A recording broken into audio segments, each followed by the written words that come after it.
The Passion of Joan of Arc is a French historical drama film. It follows the unfair trial of Joan of Arc after her capture by the English in 1431 during the English occupation of Normandy.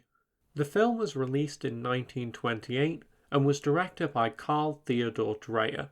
It also notably stars Renée Jean Falconetti in her only notable on-screen appearance. Prior to the release of this film, and after it, Falconetti was almost exclusively a stage actress. Prior to the release of The Passion of Joan of Arc, Dreyer received a lot of criticism. This was because he was not French, and the people of France felt that he wouldn't be able to do a national treasure like Joan of Arc justice. Perhaps as a result of this skepticism, The Passion of Joan of Arc was heavily censored upon its release due to pressure from the Archbishop of Paris and government censors. Unfortunately, as a result of this censorship, the original cut of the film actually went missing for a long period of time. Thankfully, however, it was found in a mental health hospital in 1981, so it is now possible to see this film as Dreyer intended. Even in a highly censored form, the film still received positive reviews upon its release, proving that Dreyer was more than capable of doing Joan of Arc justice. Modern reception of the film is extremely positive too, so much so that it's ranked number 21 in the BFI Top 100 Greatest Films of All Time. It's ranked even higher than that in previous years too. So, with that history lesson out of the way, let's take a closer look at just what makes The Passion of Joan of Arc such a great film. The Passion of Joan of Arc opens up with intertitles describing a record of Joan of Arc's trial that could be found in the Chamber of Deputies in Paris. The record describes Joan's trial and portrays her as being just as human as the rest of us. After describing this record, the film cuts back in time to Joan being led to the judges that are about to sentence her. The rest of the film then follows the events leading up to and including her execution by being burnt at the stake. When I first heard about this film, I wondered why exactly it focused specifically on Joan's trial and not the events leading up to it. Before watching this film, I believed that her trial wouldn't provide enough content for a feature-length film. Now that I've seen the film, I can see that I was definitely incorrect.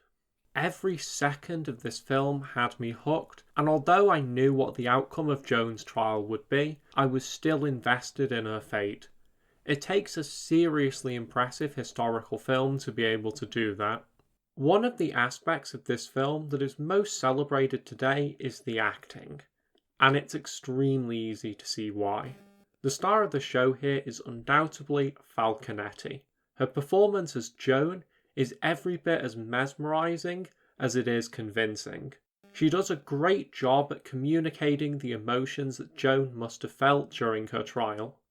Falconetti's performance in The Passion of Joan of Arc is a great example of how you don't need sound in a film to convey emotion. Facial expressions are more than sufficient if they're coming from a talented actress like Falconetti. It's honestly such a shame that Falconetti never starred in any other films, as she almost certainly would have done a great job. Without her, we probably wouldn't be talking about The Passion of Joan of Arc nearly 100 years later. That's just how good her performance was. The rest of the cast of this film did a great job as well. I particularly enjoy the judges. The actors were able to convey everything from a deep sense of smugness when they think they've got one up on Joan, to enraged horror when they can't handle the brave responses that Joan gives to their insulting questioning. Part of the reason for the great performances from the cast could be the lens that Dreyer went to ensure that the cast were fully immersed in their roles. For example, a huge realistic castle set was created specifically for the production of this film. This set was barely ever seen in the film, as most of it consists of close-up shots, which is a fact that greatly angered the film's producers. Dreyer, however, felt that this was necessary. Certainly, you can't argue with the results that he got. Furthermore, there are rumours that suggest Dreyer instructed Falconetti to kneel on cold hard concrete for hours on end. If those rumours are true, that means that the pain we see on her face throughout the film is genuine. which is an absolutely brutal way to treat your actors, even if it did manage to achieve great results. Another thing that this film is known for to this day is its excellent cinematography. In particular, the brilliant close-up shots that allow Falconetti's performance to really shine.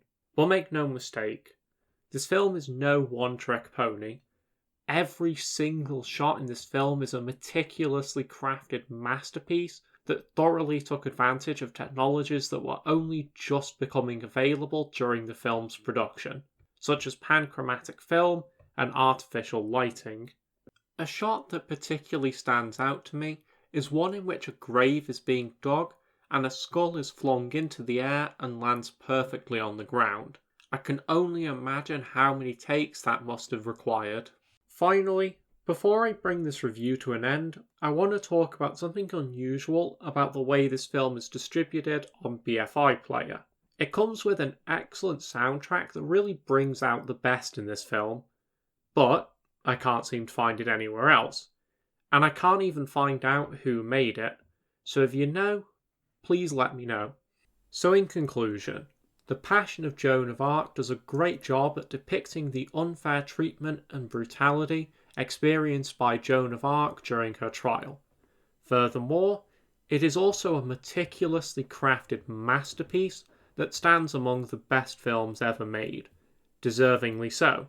It is clear that Dreyer thought of every single detail throughout the production of this film, and for that, him and his crew need to be commended. That said though, that's it for today's review.